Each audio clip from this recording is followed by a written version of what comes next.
नाथ बाबा म्हणतात, यारे यारे धरू हरी नाम तारू, भवाचा सागरू भय नाही.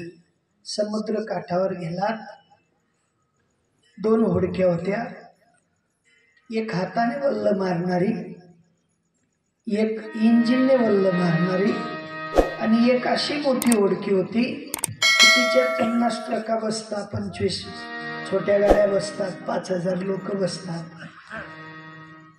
आणि तीनही होडक्या पैल काठाला जाणार आहेत. तुम्ही कोणती होडकी पसंत करा? कोणती करा? तुम्हाला सांगितलं आपल्याला पंढरपूर जायचं, विमान चालू झालेलं आहे. आता धक्के खाणाऱ्या गाडीत बसाल का विमानात बसाल?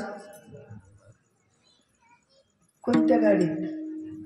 हा इवाना, हा लागू दे ना.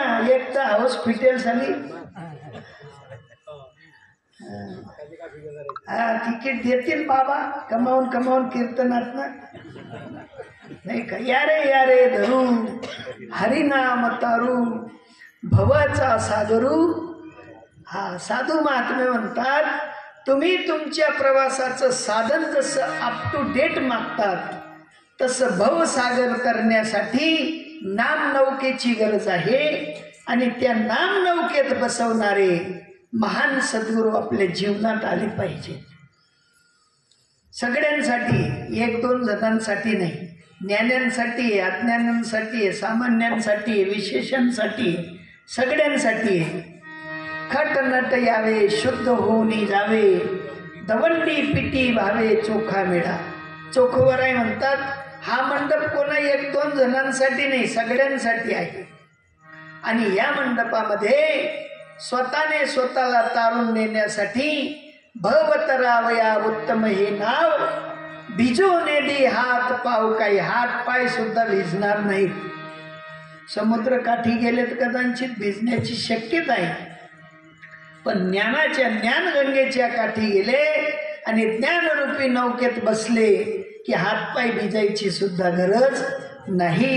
आणि मग तुम्ही म्हणाल कोण कोण गेलं? तर नाथबाबा म्हणतात, आम्ही गेलो, आमच्या मागे मागे बी गेले, आमच्या पुढेही जातील. कोण कोण जातील? तर साधू संत गेले. साधू संत गेले आनंदी राहिले, साधू संत गेले आनंदी राहिले, आनंदी राहिले, आनंदी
साधू गेले, संत गेले, आणि तिथे मात्र आनंदी राहिले. तिथे दुःख नाही, पसारा नाही, बाजार नाही, पैसा नाही, टका नाही, तिथे कुठल्याही प्रकारचा व्यापार नाही. लग्न टाकलेला म्हणजे आहे तसं नाही, तिथे तसं नाही. इथे उलट आहे, एकाने 151 रुपये लिहिले आणि आशा ठेवली तिथून साडी येईल, साडी येईल. म्हणे का मालेन देतात? म्हणे वो 201 न पुढ लागले, 151 वालेले पटकन कर कर कर कर पासून काढली, दिली, झालं का? तिथे घेणदेण नाही म्हणले, आनंद आहे. साधू संत गेले आनंदी राहिले.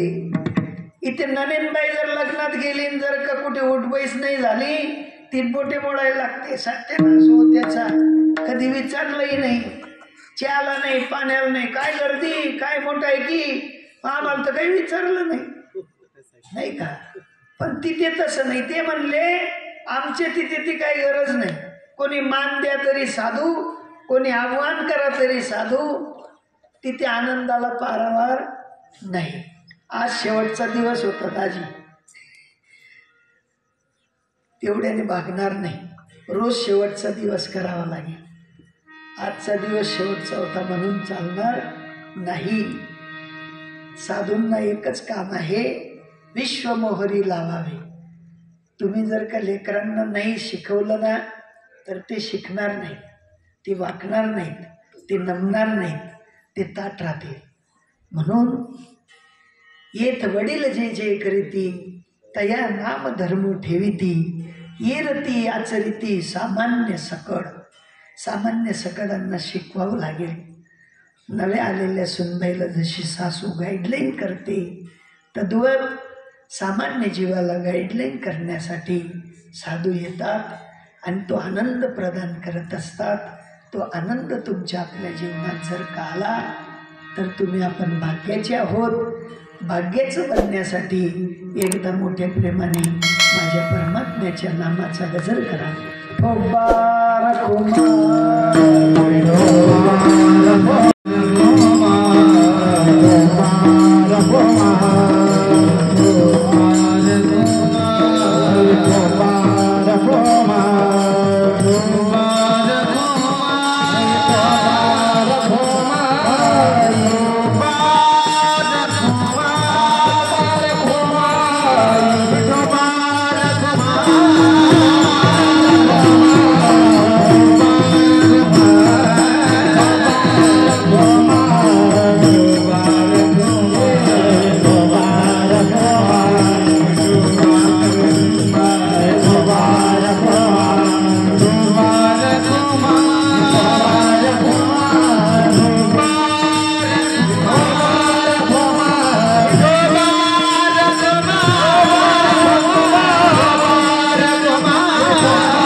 साधूंचा विचार करा, साधू ज्ञानाचा विचार करा. साधूंकडे रीत आहे. तुकोबराय म्हणतात, धन्याचा हा माल, आम्ही तो कामारी हमाल. आम्हाला इथपर्यंत तुका म्हणे मज धाडिले निरूपा, मार्ग आहे सोपा सुखरूप. सुखरूप असलेल्या या मार्गावर चालायचा प्रयत्न करा. आणि हा मार्ग ज्यांना ज्यांना प्राप्त झाला त्यांनी उदार अंतकरणाने हा मार्ग समस्त जीवांसाठी जसाच्या तसा कुठल्याही प्रकारची त्याच्यात भेसळ न करता, कुठल्याही प्रकारचा त्याच्यात उहापोह न करता, वाढावाही केला नाही आणि घटाडाही केला नाही, जसंच तसं आदान प्रदान करण्याचं कार्य या भूतलावर चालू ठेवलेलं आहे. आणि त्या चालू कार्यामध्ये आपण त्या ज्ञानाला कंटाळू नका, ज्ञानदात्याला सुद्धा कंटाळू नका. कारण सूर्य रोज उगवतो आणि रोज उगवणाऱ्या सूर्याला तुम्ही आपण जसे कंटाळत नाही, किंवा आमच्या घरी रोज भाजी आणि भाकरी बनते, त्या भाजी भाकरीला जसे आम्ही कंटाळत नाही, तसं येणाऱ्या साधू महात्म्यांना कंटाळू नका. त्यांच्याकडून आपल्याला ज्ञान ऊर्जा प्राप्त करून घेत चला. ते एकदम रिकामटेत बुवा, त्यांना काही काम नाही किंवा खिशे भरण्यासाठी येतात बुवा, असा मनातला जो काही संदेह असेल तो काढून टाका. तुमच्यापेक्षा त्यांना जास्त काम आहे, ते तुमच्यापेक्षा जास्त कर्मठ आहेत. भगवंतांना अर्जुनाला कर्म शिकवण्यासाठी यावं लागलं आणि या ठिकाणी सुद्धा तुम्हा आपल्याला कर्म शिकवण्यासाठी साधू महात्मे येतात. तुका म्हणे सत्य कर्मा व्हावे साह्य, आणि त्या साह्यभूत व्हावं एवढ्यासाठी हा योग आहे. टाईमपास म्हणून नाही, किंवा कोणीतरी आमच्या शिवाजी पार्क खोट्यार नगरला चांगलं म्हणेल, आमचं नाव जाईल तेवढ्यासाठी नाही. हा स्वहिता कारणे संगती साधूची, स्वतःच्या हितासाठी या ठिकाणी संगत करायची आहे. नाव मोठ्यासाठी नाही किंवा कुठेतरी शहाणपणा मिरवण्यासाठी हा धर्ममंडप नाही. या धर्ममंडपामध्ये आपल्या हिताचा विचार करा. ज्या साधू संतांनी केला त्यांच्या पदस्पर्शाने पुनीत झालेली ही भूमी, या भूमीवर तुम्हा आपल्याला सुद्धा तुमचा आपला उद्धार करता यावा एवढ्यासाठी तुम्ही आपण सुद्धा हे कार्य साधूंच्या मार्गदर्शनाने करा, साधूंच्या अनुसूत्राने करा. आणि ज्या दिवशी अनुसूत्राने तुम्ही हे कार्य करता त्या दिवशी शेवटचा दिवस आपलासुद्धा गोड होईल यात संदेह म्हणून नाही. म्हणून त्यांनी सांगितलं, साधू संत गेले आनंदी राहिले आणि हरिनामे झाले कृतकृत्य. हरिनामा वाचून पर्याय नाही, कारण हरिनामाचा विचार शास्त्रामध्ये आजही जसाच्या तसा आहे. तो सुप्त आहे आणि सुप्त विचार साधू संगतीनेच करतो, इतरत्र कळत नाही. कथेने कळणार नाही, कीर्तनाने कळणार नाही, प्रवचनाने कळणार नाही, तर साधूचा संग घेतल्याने तो कळेल. आणि ज्या वेळेला संग होतो त्या वेळेला उदारत्व दातृत्व हे तयार होतं. हे अभंगाच्या शेवटच्या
हॅलो चालू झालं. एका जनार्दनी मांडिली दुकान, देतो मोलावी न सर्व वस्तू.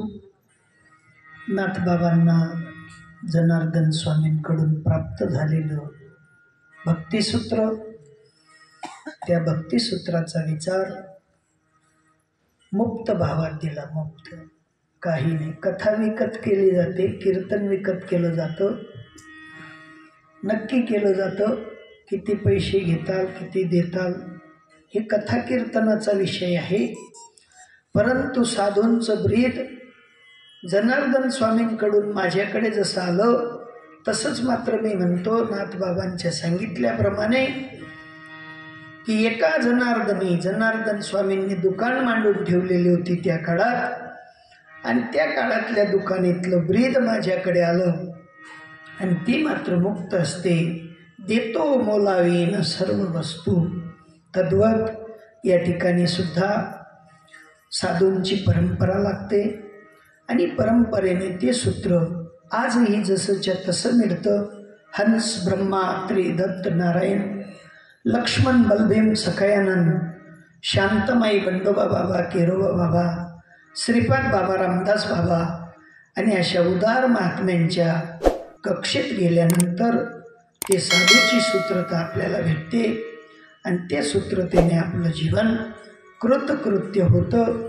आणि त्या सूत्रात याज्ञवल्क्यासारखे महापुरुष, शुकांसारखे महापुरुष, कपिल मुनींसारखे महापुरुष, दत्तप्रभूंसारखे महापुरुष गेले, आणि त्यांनी स्वतःला कृतकृत्य केलं.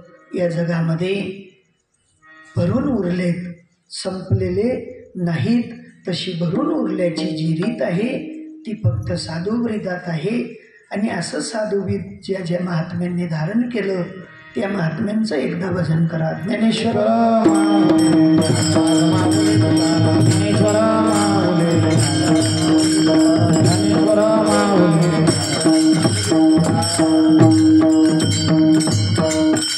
या ठिकाणी बोलता बोलता बराच वेळ गेला. माझ्याकडून काही चुकलं नाही. मी 7 वाजेपासून फेटा बांधून बसलेलो होतो, पण तुम्ही 9 वाजता चालू केलं. ही कदाचित माझी त्रुटी असू शकते, किंवा माझ्या परमात्म्याची माझ्यावर अवकृपा असावी असं म्हणावं, म्हणून थोडं लेट झालं. माता भगिनींना, बाबांना, दादांना, सगळ्यांना आज जास्त उजागरा करावा लागला, म्हणून एकदा माफी मागतो. आणि आजची जशी सेवा या ठिकाणी पूर्ण झाली, तशी उद्या, परवा आणि तिसऱ्या दिवशी सांगता झाल्यानंतर आपल्याला या ठिकाणी या कार्यक्रमाला स्वल्प विराम द्यायचा राहील. सगळ्यांनी उद्या आवर्जून मात्र यायचं राहील. आज मंडप टालफड जायले, असं टालं पडेल आपल्याकडे बनवून पेरानं टालं पड जा, तसं टालं काही पडू देऊ नका, नाही का? ते आपल्याकडे म्हणतात ना, सांधी द्या, सांधी द्या म्हणजे चांगलं राहील. आता बरोबर आहे, पण आता टालं पड द्या उभारला तुकडावर, टालं काही पडू देऊ नका. असो, झालेली सेवा सद्गुरुनाथांच्या चरणी, तुम्हा संत वृंदांच्या चरणी, माझ्या विश्वव्यापक परमात्म्यांच्या चरणी समर्पित करतो. सकाळी काकडा होईल, उद्या परत हरिकथा होईल, आणि हरिकथेनंतर परत सायंकाळी हरिपाठ होईल, आणि हरिपाठानंतर हरिभक्तपरायण प्रकाशजी महाराज म्हात्रे यांचं हरिकीर्तन होईल. अशी सगळ्यांनी या ठिकाणी जाणीव घ्या, आणि उद्या परत मात्र उपस्थिती द्या, अशी सगळ्यांच्या चरणी विनीत प्रार्थना करतो. आणि झालेली सेवा या ठिकाणी थांबवतो. जय विठ्ठल.